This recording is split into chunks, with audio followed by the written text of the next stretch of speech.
உழவன் மகன் திரைப்படம் கதை, திரைக்கதை, வசனம், பாடல்கள், இணை இசை என ஆவாவானன் அவர்கள் பொறுப்பேற்க ஆர். அரவிந்தராஜ் இயக்கிய திரைப்படம்.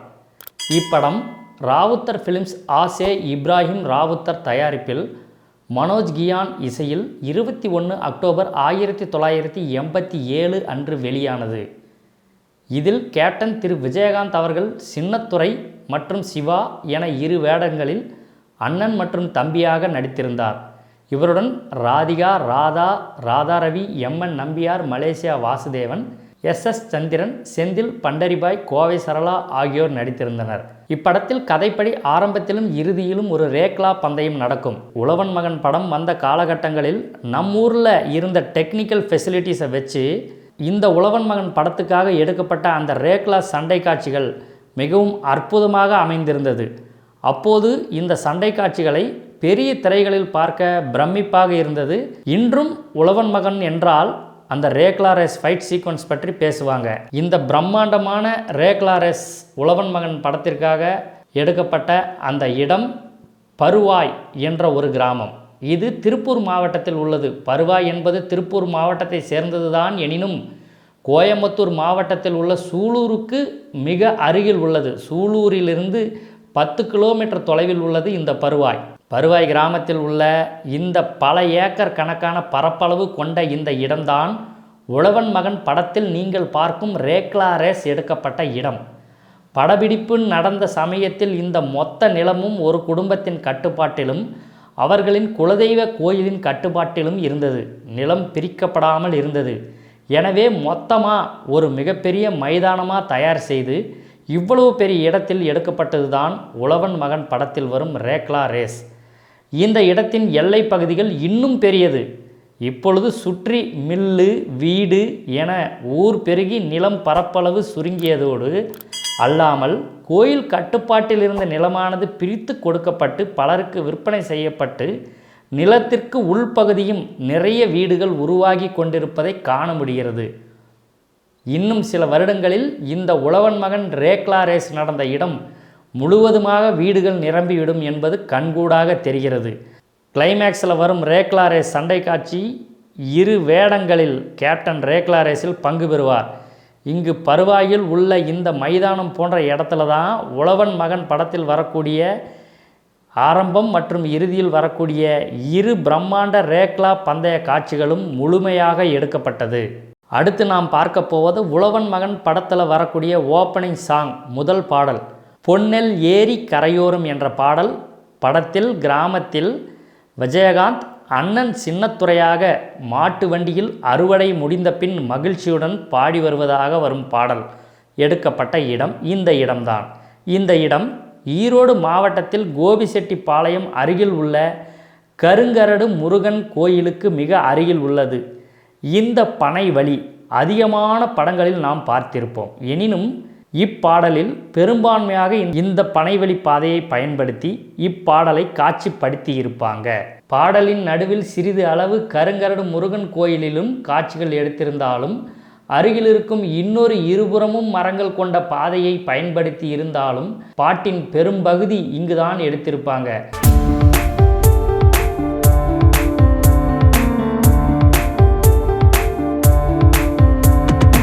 நான் இங்கு வந்தபொழுது படத்தில் வருவது போல் இங்கு இருக்கும் நீர்ப்பாசன வாய்க்கால்களில் தண்ணீர் பாசனம் இல்லை, நிறுத்தி வைக்கப்பட்டிருந்தது.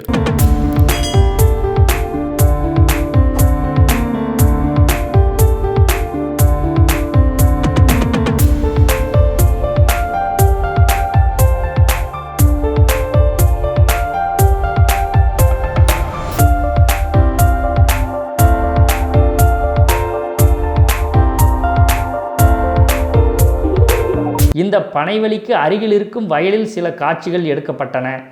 ராதாவுக்கும் கேப்டனுக்கும் கதையில் எப்பொழுதும் மோதல்கள் இருந்து கொண்டே இருக்கும். உழவன் மகன் படத்தில் அப்படி ஒரு முறை ராதா திமிராக நடக்க மோதலில் கேப்டன் ராதாவை சேற்றில் தள்ளிவிட்டு கலாட்டா செய்து விடுவார். இதனால் தன் முறைமாமன் ராதாரவியிடம் ராதா கூறிவிட கேப்டனை அடிக்க ராதாரவி அடியாட்கள் அனுப்புவார். அப்பொழுது வயலில் சேற்றில் அடியாட்களுக்கும் கேப்டனுக்கும் ஒரு சண்டை காட்சி வரும். அந்த சண்டை காட்சியும் முழுக்க இந்த பனைவழிக்கு அருகில் இருக்கும் இந்த வயல்களில் எடுக்கப்பட்டவைதான்.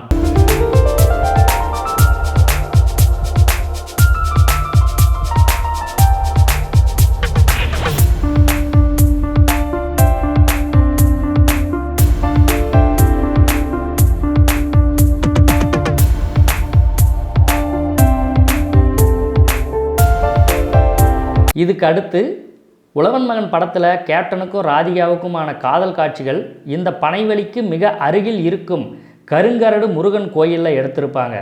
படத்தின் துவக்கத்திலிருந்தே ராதிகா கேப்டனுக்கு முழுவதுமாக தென்பட மாட்டாங்க. ஒரு இடத்துல ராதிகாவின் கண்களை மட்டும் பார்ப்பார் கேப்டன்.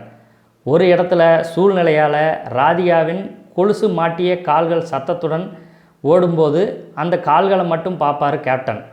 ஆனால் படத்தின் முதல் ரேக்லா ரேஸ் முடியும் போது ராதாவின் சூழ்ச்சியை முறியடித்து கதையில் கேப்டனின் உயிரை காப்பாற்றியிருப்பார் ராதிகா. அப்போதுதான் ராதிகாவின் முகத்தை முழுமையாக கண்டிருப்பார் கேப்டன்.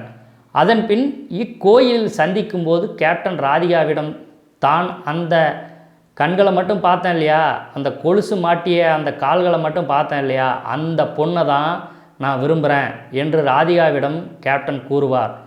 ஆனால் ராதிகா தான் அந்த கண்களும் அந்த கால்களுக்கும் சொந்தக்காரி, உயிரை காப்பாற்றிய பெண்ணும் அவரே தான்.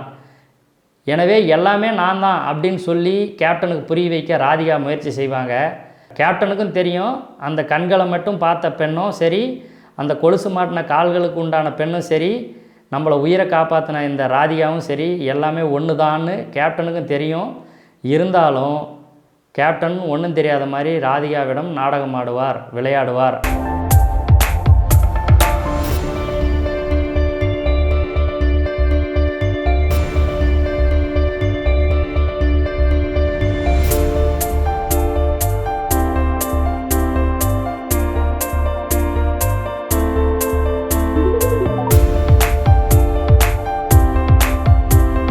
அதன் பின் கோவத்தில் ராதிகா இந்த படிகளில் இறங்கி ஓடுவார்.